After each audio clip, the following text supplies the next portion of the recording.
Yo, let's go and welcome to the video. I did a really long interview with MePlease, focused mainly on Phase 1 pre-BiS, but we do go off on a couple of tangents. There's tons of information in this video. Some of it may change by the time Wotlk Classic does come out. Hopefully a lot of the stuff that we talk about will prepare you for when we go from the pre-patch into launch, leveling up to 80, and getting ready to go into our first level 80 raids. So thanks for checking it out and hope you enjoy. So what's your background with WoW? Are you playing TBC Classic right now? Have you done any Wrath private servers in the past? I have been playing TBC since the start. I started off as main tank of a guild, and then just wanted to level a Druid for Boomkin getting into Wrath because I know that's the class that I wanted to play. And then I quickly found myself not really liking tanking anymore and actually liking the playstyle of TBC Moonkin. Did you play it back in Classic too? I just leveled it and this my first time actually ever DPSing ever in TBC is would be phase 2 of TBC Classic. Back in regular TBC, I played a prot warrior for pretty much all of TBC. So You've done private servers? yes, I've played most of the private servers if it didn't conflict with Classic. So once Classic Vanilla came out, I kind of stopped playing any Wrath private servers. The NA scene on Wrath private servers is lacking and kind of bad in my opinion. There are pretty much all or nothing kind of groups where if they don't get like server first achievements on like the raids, they tend to like quit. And I can't really raid the EU times, so it was really frustrating to like lose to like an EU guild or something, and then just the guild crumble apart, and you put all the work into a character, and it just kind of fall apart in a couple of weeks. But I played with a guild called Deathwish from TBC private server on Phoenix all the way through a Cataclysm, and we played on a server called Dalaran WoW. Wrath server for about 3 years, and that's when I kind of fell in love with Boomy and Wrath, is that 3-year stint on Dalaran WoW. So once the pre-patch hits, our rotation is going to completely change, and we're not going to only need hit cap, but we're going to need a haste cap and a crit cap is what I'm hearing. Can you explain to me, because I've never gone through that transition from the TBC version of the rotation to the Wrath version? Yeah, so right now we have like, I guess our hit cap, which our hit cap's gonna, I guess not really lower because the shamans don't really have the hit totem anymore, but our fairy fire is gonna now give us hit, which is cool. And then it's gonna be hit, and then haste, and then crit and priority system. You want to get your Wrath down to a 1 second cast with Nature's Grace, because our Nature's Grace also changes. Right now our Nature's Grace only gives us 1 cast with hasted, and in the pre-patch it's going to give us 3 seconds of hasted casts. So if you crit with a Wrath and it's a 1 second GCD, you're going to be able to get like 3 Wraths off. So yeah, every 3 Wraths you're hoping to get a crit, at least with 1 of your 3 Wraths, to keep up Nature's Grace the whole time. But unlike TBC, you don't want to just stack a massive amount of haste because you're only casting Starfire 50% of the time. Once we go into a Lunar Eclipse, you're going to be casting Starfire instead of Wrath. And in Lunar Eclipse, you have 40% increased crit chance on Starfire. So it's like a balance. You want to get 1 second cast on your Wraths, and then when you go into Lunar, you want to get it to where you have like crit cap, which is you need 60% crit, because crit changes as well. You get a lot of crit from other things like improved Shadow Bolt, improved Scorch, and some other things in our talent trees that give us a lot more crit, like improved Moonfire and Insect Swarm and stuff like that. So, but we should be able to easily get the hit cap and haste cap in pre-raid BiS gear. Oh yes, you'll definitely reach the haste cap. It's actually relatively easy to reach the haste cap, which is nice. The crit cap, not so much.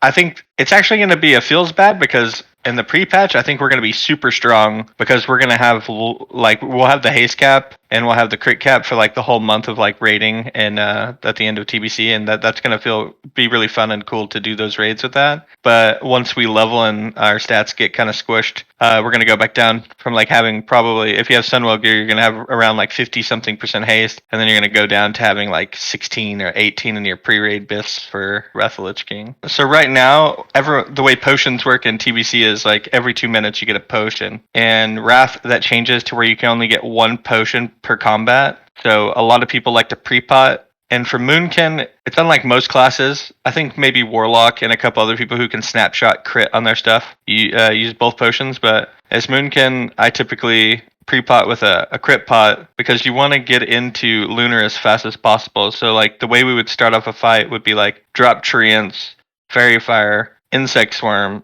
and then start spamming Wrath because you want to get into Lunar as fast as possible.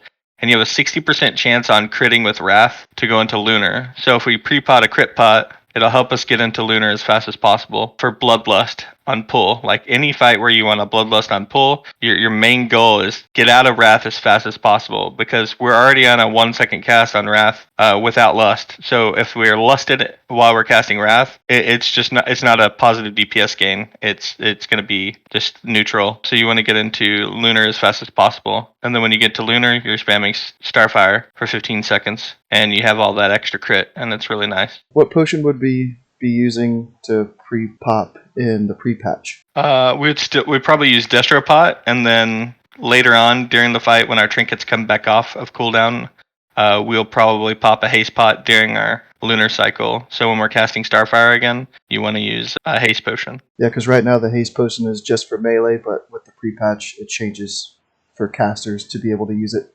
Is that right? Yep. Okay. Yes, sir.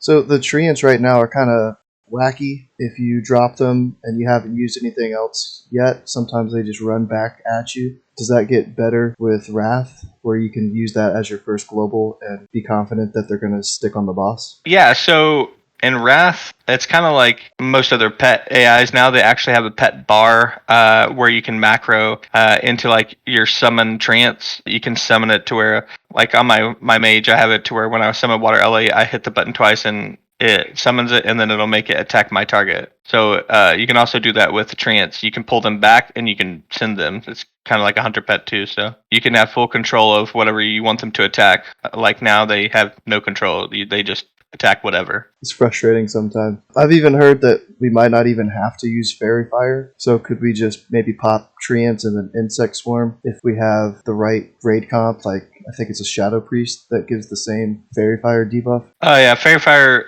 it gives the hit. I think maybe super late game you might not have to use Fairy Fire, but I definitely think early game it's going to be super valuable because it gives us 3% more crit. Also, it gives hit, but it gives us crit and it gives everyone else hit. So if we're still getting the crit from it, I still think it's valuable. Kind of like improved Insect Swarm makes our Moonfire give more crit, and I feel like late game we don't use Insect Swarm at all, but it's still worth those points to try to get that crit cap as fast as possible to give us that 3% more crit. So like with improved Insect Swarm and Fairy Fire, 6% crit for free just for keeping up things we're already just using. And Fairy Fire and Wrath isn't like now. It's not 40 seconds. It's up for quite a few minutes. So you really only have to apply it like once, twice, maybe a fight. Oh, so for the pre-patch, we might not need the Fairy Fire, though. That one might be kind of up in the air, I think. Since we are going to be pretty okay, I think, on crit. Just talent point-wise, we might not have to spec into it. True. Oh, yeah, I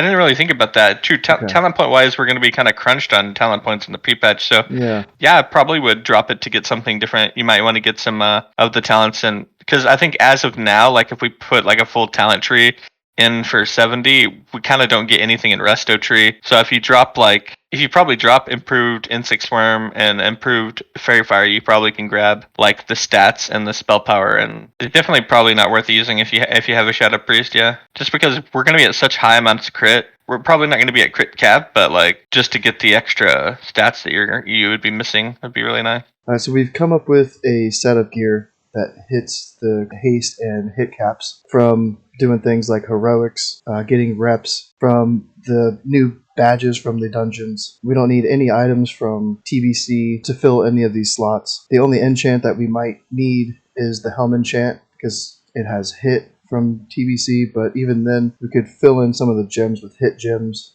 instead of using that Helm enchant. So what priority would you say would be best to aim for getting these pieces of gear to get this pre-raid set week 1? I would aim for the badge pieces. The badge belt is super strong, and it's second BiS for all of phase 1, and same thing with the offhand. So the badge and offhand both have a lot of hit on them, and they're both like 1 and 2 are pretty much second BiS, but the other items are highly contested for other casters, so it's pretty much what we're probably going to be using for all of P1. So I would grab those items first because they're just not going to change. So if you do like a 10-man axe and you still have a couple green pieces or something, you're not changing those items. So I would definitely aim for the offhand, the belt, before anything else, because they're not going anywhere. And the cloak is going to be a difficult one to get. I think this is what I'm going to aim to get personally myself first, because it requires the Lore Master achievement, which is completing every quest in Northrend. So hopefully I can get that done quickly, and I think that's going to be the way that I end up leveling, is by doing all the quests. So as long as somebody in your guild is planning on doing that, you should have access to that Death Chill cloak. Yes, it's very nice. It's second BiS. There's a couple cloaks that are pretty decent, but like where Death Chill cloak has like 40 something crit and like 50 something haste. The other cloaks have like 20, so you just lose out on so much. That cloak has so much stats. It's absurd. And then yet again, the only other item that we can get that's better than that phase 1 comes from Sarth 2 Drake, and that cloak is actually BiS for every healer in the game and every caster in the game, and it's like second BiS actually in P2 as well. So a lot of people are going to want that, and it's going to take you a while. So I think you're going to be wearing Death Chill cloak for a good minute. It's really a good item to aim for. Anything else with that set of gear? It's just a really easy obtainable. A lot of it's like self-crafted, but it's like a lot of self-crafted like blues and stuff like that. So it's very easily attainable for I think your average player. Not too many crazy items. I think just playing a couple hours a day, if that, you should definitely have this set within like the first week or so. So it's pretty nice.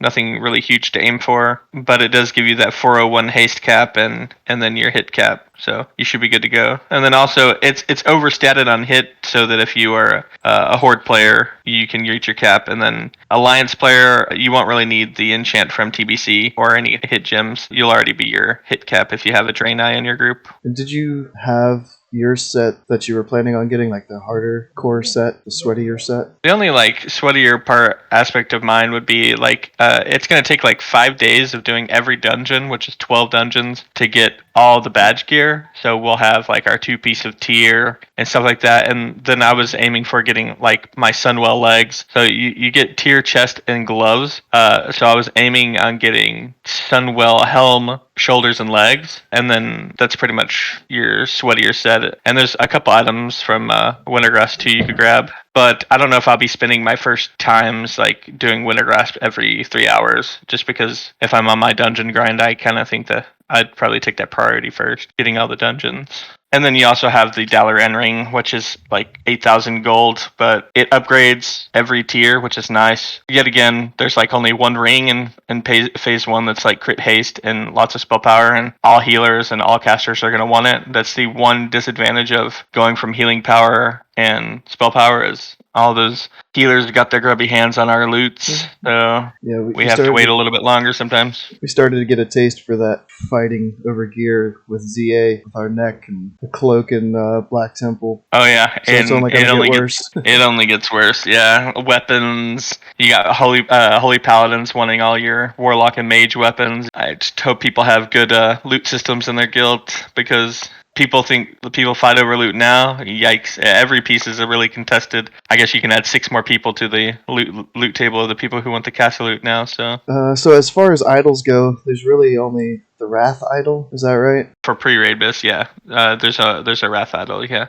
A lot of people are assuming maybe that the Moonfire idol might still be better, because the 140 spell power, depending. I don't know if the proc rate or anything will change in pre-patch or in the Wrath. I've never used it until TBC Classic. That's something to play around with too. Yeah, it looks like the idol of the Raven Goddess changes to where it's not your group, it's a personal crit strike rating. Like the wording on it now is increases your spell critical strike rating by 40 while in Moonkin form. Like it doesn't that's say, like 2% crit. Maybe in the pre-patch, but at level 80 it's only 0.87%. Well, that'd be pretty strong in pre-patch though. Because right now, isn't it like 23 or something? Yeah, so it'd be 1.81% crit at 70. Nice, almost 2%. Yeah. So I guess if you wanted to idle swap, you could idle swap from your Wrath one when you're Wrath spamming, and then use the Moonfire one when you're in your lunar phase, because you're actually using Moonfire in your lunar phase. So I don't know. Or you could just use the crit one. I don't know. It's going to be weird because we're not going to be using Fairy Fire that much Yeah. anymore, so like that's how I've been swapping right now is with Fairy Fire a lot. At the beginning of every of your eclipse phases, you're reapplying the dot for the required eclipse, so it'll last through the whole eclipse. So like when you're in solar and spamming wrath, when it procs, you're gonna like put up a fresh insect swarm, so your insect swarm is like up the whole time, and you get the increased damage. And then same for solar. When you go into solar, you put up moonfire, so you have the increased crit for your starfire. So I guess we could idle swap on our instant casts there. So like if we're going to cast wrath and we put up Insect Swarm, it'll put on our Wrath Idol. And then when we go to cast Starfire, we put up our Moonfire, so we can instant swap on that too. That'll be fun once we get the Starfire idol. Yeah, that'd be great. We could use the old one until we get it. True. I mean, it's still 50-something spell power. It's still, I actually think that'd be best because it's still better than just using a Wrath Idol during that time. Yeah. So I don't think we'll be using the Moonfire one. Moonfire? Yeah, because it's a proc and it doesn't proc that much right now, so I would much rather, I think, have the guaranteed static damage. Yeah. Static Wrath or Starfire damage. Yep, sounds pretty good. Hell yeah. How much damage does the Wrath Idol give? I think it's 70. Yeah, increases the damage dealt by Wrath by 70. And it's only 15 badges. It's definitely something worth picking up then early on. Yeah. 15 badges isn't much, and it's a pretty big damage boost. And it'll allow you to instantly start idle swapping. Like, idle swapping is something new to me. Like, we didn't learn it. That's a great thing about Classic WoW, I think, is a lot of brains working on stuff. So you find new cool ideas and things you can do to make your class better, which has been a big enjoyment for me so far playing Classic. Because everyone's minds were set in one way, and then you come to Classic TBC or Classic Vanilla, and then people are like, wait, the warrior flask snapshots your healing, and you can like heal yourself for 1,000 on bosses and stuff like that. Like just crazy things people have figured out, and it's really cool actually as a community just to see the cool things that people have thought about. I'm really, really excited for like the things we find out in Wrath. Because I know a lot about Wrath, but I feel like I don't know anything yet, because once we go in and all these people start testing stuff, then we'll really start figuring out some cool stuff. You did already touch on the Sunwell gear that you wanted to use. Yes, I'd probably grab all the crit haste off pieces, like the helm, the shoulders. The crit haste shoulders are pretty much on par, if not a little bit better than the blue ones that are BOE drop. But the only difference is they have some crit on it, and I really just love crit, so anywhere I can get it, I'm gonna get it. Trinkets also. So trinkets people are talking about trinkets and TBC like, oh, you need skull. The difference between Wrath trinkets and TBC trinkets, there's just such a big jump. Like even the blue trinkets have like 70 odd crit on them, and then they proc like 515 spell power. It's just the difference is massive compared to like the ones that we have now. So I wouldn't be scared if you don't get skull or any of the TBC trinkets. I mean, because right when you go into Wrath, you can get one from badges and one from a heroic dungeon that are, in my opinion, better. And the difference between the Wrath trinkets is right now, like all the trinkets are like a proc base, like a 15% chance to proc on crit or each spellcast. In Wrath, pretty much everything goes off a rip. So as soon as you pop your Starfall and you start casting Wrath, like you'll notice that like both trinkets proc, your cloak enchant procs, anything that is like a proc, it procs on pull, and then it pretty much procs off of the ICD. So as soon as the 45 seconds are up or whatever, it's gonna proc again, and it's pretty nice going from an RNG system to pretty much always being procking on cooldown. So and there are a couple of trinkets that I had looked at, and you were telling me that having haste as a proc bonus isn't going to be good for us because of the way our new rotation works. So we shouldn't probably be going for like the ancient pickled egg, which has 98 spell power and a proc of 505 haste for 10 seconds. Yeah, so haste proc, it was always funny walking around and seeing people, moonkins with like haste proc trinkets. It's just really bad for us because haste is king 50% of the time. But like we talked about, Wrath is on, our goal is to get it to that 1 second cast. So any added haste, like from a proc or whatever, if it procs while we're casting Wrath, which we have no really control over that. It's like we go from lunar to solar, lunar to solar, lunar to solar, and if it procs on our solar and we're casting Wrath, that trinket proc it's just wasted because we gain no benefit from it. And for that set that we had come up with, we have the Mark of the War Prisoner and Sundial of the Exiled. And then once we have hit from our other gear, we can replace that Mark of the War Prisoner with Forge Ember. Yep. So I use double crit trinkets simply because in that phase we are super low on crit, and like our whole rotation is based off of crit. To go anywhere, to go into solar and go into lunar, is based off if you crit or not. So I like to get a little extra crit by dropping a little spell power. Some people might argue it's different, and that's fine. It's opinions and preference of playstyle. But also the other trinket that is better than, I guess you can still say it might be better, is super highly contested. Like I said, like the other ones, every healer's going to want it and every DPS is going to want it because it works the same. So I tend to go to the 2 crit trinkets because I can get those by myself and they'll be really beneficial for all of P1. And I think gearing smart on a Moonkin, it's always good to gear smart, like especially if you're in like a really high end guild. You're gonna notice that like the mages and locks are still going to get their mage and lock treatment. So you might, as a Moonkin, you might be looking like, I hate BiS lists because it's like people are like, oh, I don't want to roll on this because it's not BiS, but you'll find yourself as a support player, you tend to have like second BiS on quite a few pieces until you get lucky and your guild gets a lot of the BiS items and BiS out the mages and locks. So it's always good to have other options or know about other options. Yeah, and even with this set that we came up with, there's plenty of alternate gear that you could have for most of the slots. This is just one example that we came up with, just to make sure that you reach those caps. But I'm the same way, like, I've kind of gotten over, like, in saying, like, this is your pre-raid best in slot gear, because everybody has their own different play style. They're going to want to use different trinkets because they like to use different on-uses and stuff like that. So, yeah, I'm over the whole, like, this is your best in slot. Like, even with Sunwell, like, it's super hard to even try to say like what's best in slot for Sunwell. Yeah, there's so much craziness going on there. You got your like double 4-piece or whatever, and I've always been more of a progression raider. So like for me, I tend to have like not the best weapon from the progression before, but I always get like the first upgraded weapon for progression. So it helps me through progression. But at the end, when all the bosses are dead, like, do I really care that I don't have the best weapon of the tier? No, it's fine because progression's over. We already killed all the bosses. Now it's on farm mode. But yeah, I don't like it when people have like definitive like BiS lists because I think it discourages people from getting other items. I see it all the time happen in raid where you're like, hey man, why didn't you roll on that? Oh, it's not my BiS. But yeah, but it's a really good upgrade for you right now. You've got like, it's like a 30 spell power upgrade for you. Why don't you take it? Oh, it's not my BiS. But so you're going to let it get DE'd because you're scared that now that you got this item, you're not going to get another item later on down the road, you know? So yeah. All right, so which of the new factions are going to help us with getting into raid? The ones you need to work on about leveling for sure, the 3 are going to be Dragon Blight, Kiantor, and the Argent Crusade. You literally just need to get friendly with them, so you don't have to do all the quests. Like, if you're a person that just wants to grind dungeons to level, I would suggest doing like 1 or 2 early quest camps of these 3, so you get the tabard, because the way reps work in Wrath is if you have the tabard, once you get it friendly, you can just do dungeons and you get rep for the faction that you're wearing the tabard. So it's super easy, super fast to get your reps.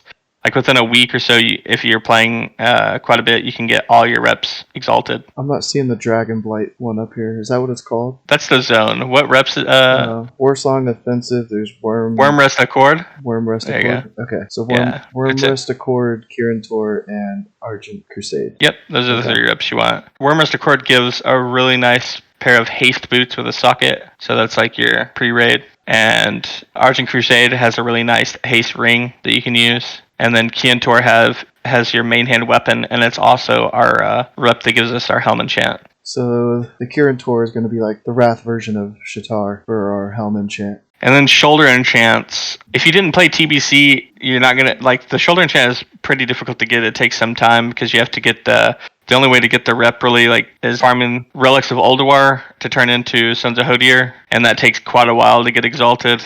Or you can do the 4 or 5 daily quests a day, which that also is it's really, that rep is pretty time gated, and especially the first couple weeks of the expansion because people aren't going to be farming those and selling them. So if you don't have that, I would suggest just using your TBC enchant, or you can also, I think it's like 10 Wintergrasp marks or 12 Wintergrasp marks, which is only a couple wins of Wintergrasp can get you at least a shoulder enchant. That's what we typically did on private servers, is just do a couple Wintergrasps and get like I think it's like 23 spell power and shoulder enchant or something to hold us over until we can get our Sons of Hodir rep. Okay, so the Wintergrasp enchant would be 23 spell power, 15 resilience. Yep. And so you're losing basically like the 15 crit, but it's better than not having anything if you're a new player, right? So. Yeah, I mean that one's showing it's 30 Stonekeeper shards. Oh, nice. Oh, that's even better then, because Stonekeeper shards you just get from doing dungeons. You'll just have them. So nice. Okay. I forgot about that. It's not even the marks. That's cool because I wanted to save those marks for the Titan Forge pieces. Yeah, so you'll definitely get enough Stonekeeper shards. The way you get them is kind of like think about in TBC where you do the Akandun dungeons when you have the towers. You get the little shards from the bosses. It's the same thing except for when you have Wintergrasp, all dungeons you do give Stonekeeper shards. So you can buy some enchants, and I think you can buy like jewel crafting patterns and other things with the Stonekeeper shards. Mm-hmm. And if you save up like I think 2,000, you can buy a mount. Oh, I mean this is showing 300. Nice. Reigns of the Black War Mammoth 300. But yeah, there's another enchant. It's 29 spell power and 20 resilience. So it's weird that they still have like a healer version that has more spell power, but I mean casters are going to use that anyways. So it's 10 more marks than the 23 spell power one. If we have plenty of those shards, then yeah, we should go for that 29 spell power one. Yep, and like I said, like if you're not on a server that's highly outnumbered in your faction, then you should definitely have a lot of Stonekeeper shards. You get quite a bit. Yeah, and what is it? The Greater Inscription of the Storm from Sons of Hodir gives us 24 crit. 24 spell power and 15 crit. So what is the one? What do we have now? What is that one from Rep? 18 and 10. So if you have the TBC enchant, I mean, you're pretty much set until you get Sons of Hodir. So yeah, it's just 18 and 10 to 24 and 15. Yeah, that'll be done between raid lockouts in my downtime. Oh yeah, Sons of Hodir? Yeah. Let's see. I have this talent tree I sent to my friend, and this was my tree that I made up for like single target, not much gear, and it has a lot of the mana talents. What your focus is more on like Moonglow and intensity. I sent you the spec that I normally use. This is like just like the first couple of weeks, and the first things to go are intensity. I usually drop intensity. I always like to keep maybe 1 point. So I'll drop intensity, and then another thing I like to do a lot is put 1 point into Alkin Frenzy. Like when I was watching your video with Alkin Frenzy, yeah. When I was watching your video with Scotty J, he was talking about it, and it's actually it's really good in PvP, but it's on private servers. In Ulduar, every boss has a pulse like AoE ability or like effect. Like through the whole fight, you're taking massive AoE damage. So that thing would proc for me like once or twice per fight on every boss in Ulduar. So P1, it's not very good. P2, I think it's amazing. P3, it's not very good again. So in P2, I think that's something we could talk about where Alkin Frenzy is kind of really good if it works, right? Because it says when you're attacked. But on private servers, it worked by spells hitting you too, which I'm not sure if that's going to work. This is a single target spec, so I don't have Gale Winds. And if they make it so that you can only go change your spec while in a town, or they might restrict it even more, we might want to drop some stuff and pick up Gale Winds, because Gale Winds is 30% increased hurricane damage. So that's really something that you might want for your overall damage on trash and stuff like that.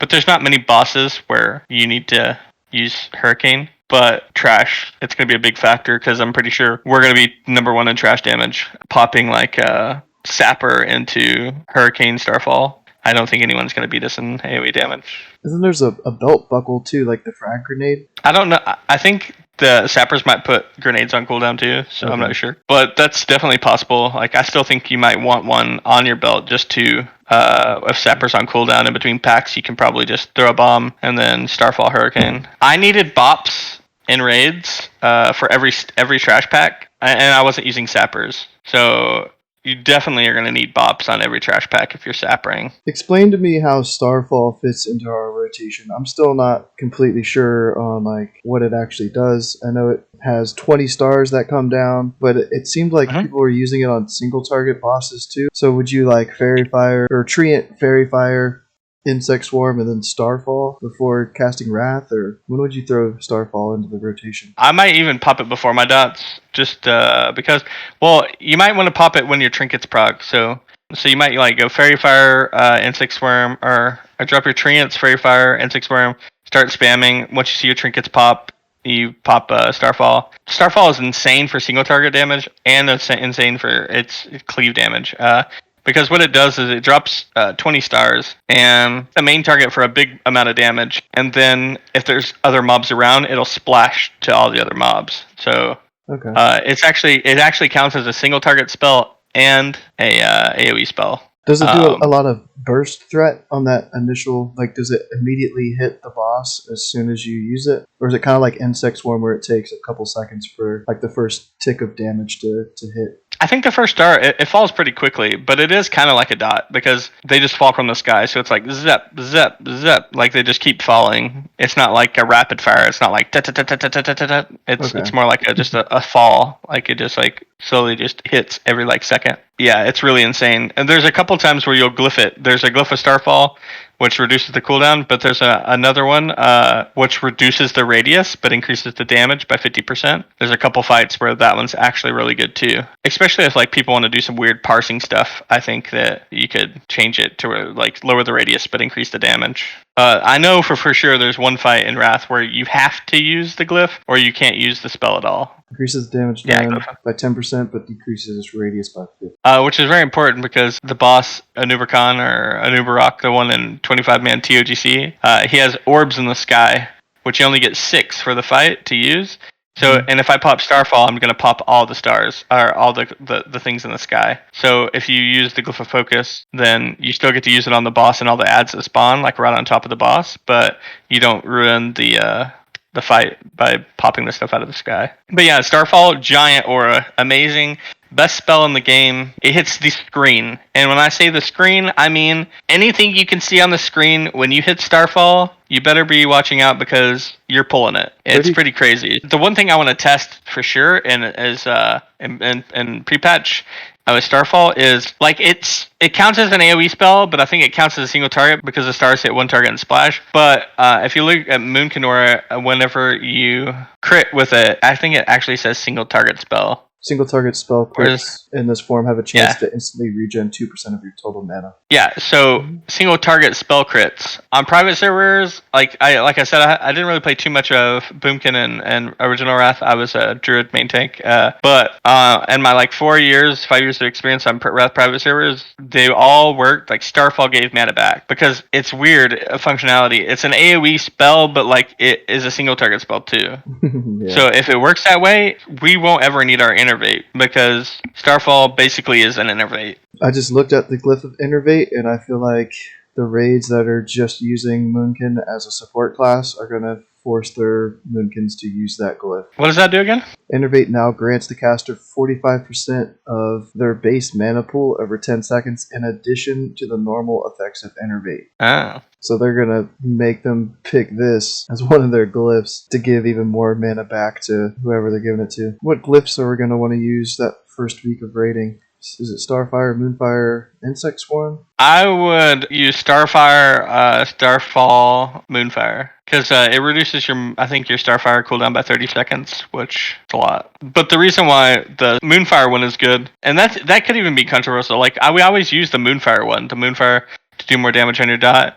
But you might end up using something different because it still doesn't do that much damage at the beginning. Like in tier 9, you definitely want to use it because your Moonfire dot can crit. But that's something that could be really explored. Maybe there might be a better option. But Starfire and Starfall, super good because the Starfire glyph means that if you put Moonfire up, you will never have to refresh it and waste GCDs when you're casting Starfire, which is really nice. And then Starfall obviously reduced the cooldown. But you definitely could use something other than Moonfire. Yeah, Moonfire I've been on the edge about because decreasing the initial damage by 90% seems like a lot of damage. Yeah, but I don't even use improved Moonfire until tier 9, yeah. When you get the Moonfire dot can crit, which is really cool. Moonfire used to be like around 5% of my damage or a little less. like 3 to 5. And then when you go to tier 9, it's like 12%, 13% of your overall damage. Sometimes it was 15% of my damage, which is a lot. My Moonfire dots were critting for like 3.5k, and it was so cool. And so if you have like 4 targets and you have Moonfire on all of them, and you're just seeing lots of crits from your Moonfires, it's really good. So I think it's really good then, but at the beginning, I don't know. I never really experimented a lot with that third slot. I'm pretty sure there might be a better option. You might just take Glyph of Focus. True. Right off the bat. That might be something to test around in the beta. True. Glyph of Focus and Glyph of Starfall. Yeah, just I think those 3. We'll have to see how much damage Starfall and Moonfire's doing. Oh, you will. I promise you, sir. The first thing you need to do in the pre-patch is go do a high joel or something. Go do a high joel, and then pop Starfall for the first time, and you will be smiling from ear to ear because you're like, yo. All you see is crits, big numbers, just the whole screen is. You better have a good computer because you're just gonna see numbers. I'm gonna feel like a Warlock seeding for the first time. Yeah, way better than a Warlock because seed they have to cast seed. Well, yeah, if they're seeds, they only can cast one every however seconds it takes to cast seed, right? With us, we just pop Starfall, spam Hurricane, and it's all instant damage. Just boom. It's a thing of beauty, honestly. I love big trash packs. There's a couple rooms in some of the raids in Wrath where you get like 40 plus mobs, and then you just yell for bop. You're like bop bop bop bop because you're about to rain down damage, and just seeing like huge damage, like 30k, 40k damage on trash. No one else is near you on DPS. But I do think you're right. Like in the pre-patch for sure, I think we dropped like improved Fairy Fire and put it into like Gale Winds.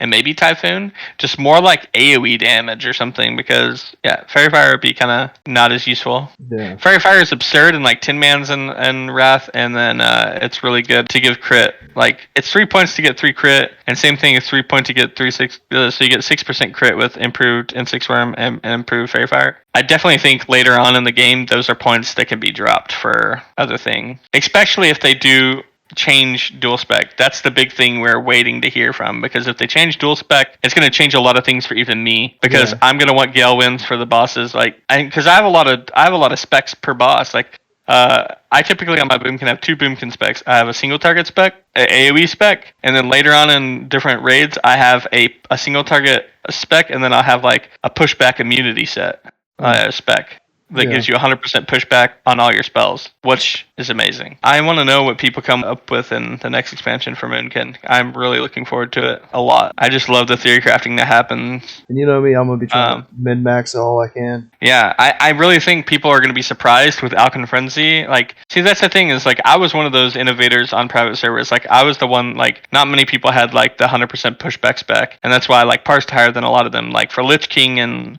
Blood Queen Lenethel and Marogar and whatever, they have like constant pushback, and it's so annoying as a caster when you're just constantly just being pushed back. But with these 100% pushback spec, it's like, you know, you just don't worry about it. You're just flying to the meters, and it's great. And then you have your AoE spec, your single target spec. Sometimes you want Typhoon for some bosses. Sometimes you don't want. I don't really think Typhoon is that great of a spell, period. But there's some fights that need like ad management, and it's really nice. It's also really nice to Typhoon people off of the Nax platform and see them fall to their death. That's pretty cool too. But and PvP and Eye of the Storm, knocking them off the middle. Oh yeah, I love it. People just need to not concentrate on dots, because dots are legit not your damage source in Wrath. It's not your damage. It's not really your damage source here too. It's still one of those things where I look at people's logs when they ask me to look at their logs, and I see that they have like really high uptime on Insect Swarm and Moonfire, and I'm just like, I can't wait to the pre-patch. I'm kind of over TBC right now. So would you be cool if people like messaged you on Discord and asked you stuff? Oh,